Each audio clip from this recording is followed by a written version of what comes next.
Qu'est-ce que tu penses du chocolat? C'est bon. C'est bon? Qu'est-ce que ça t'apporte de manger du chocolat? Rien. Rien? Bah non. Bah, C'est juste bon. c'est juste bon. Ouais, mais pas pour la santé. Est-ce que tu penses que on est joyeux et plus heureux quand on mange du chocolat? Non. Non? Pourtant, il paraît qu'il y a plein de gens et qui mangent du chocolat parce qu'ils trouvent que c'est bon pour le moral. Sérieux? Yes, yes, yes, yes.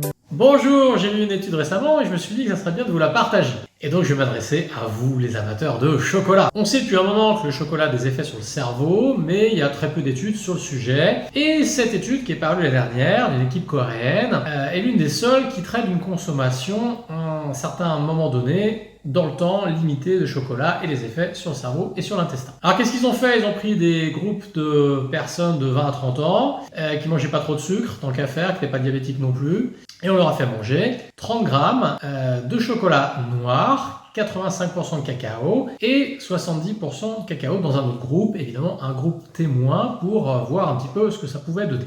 On a fait ça en 3 prises dans la journée. Donc au bout de 3 semaines, on s'est rendu compte qu'effectivement, une prise journalière régulière de chocolat noir, 85%, améliorait l'humeur négative, ce qui est déjà bien.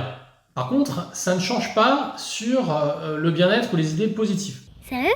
Si manger du chocolat à 70%, ça fait rien du tout. Là où ça devient plus intéressant encore, c'est que ça modifie évidemment le microbiote, donc la flore intestinale. Alors la question c'est de savoir en quoi le microbiote intestinal fait varier l'humeur.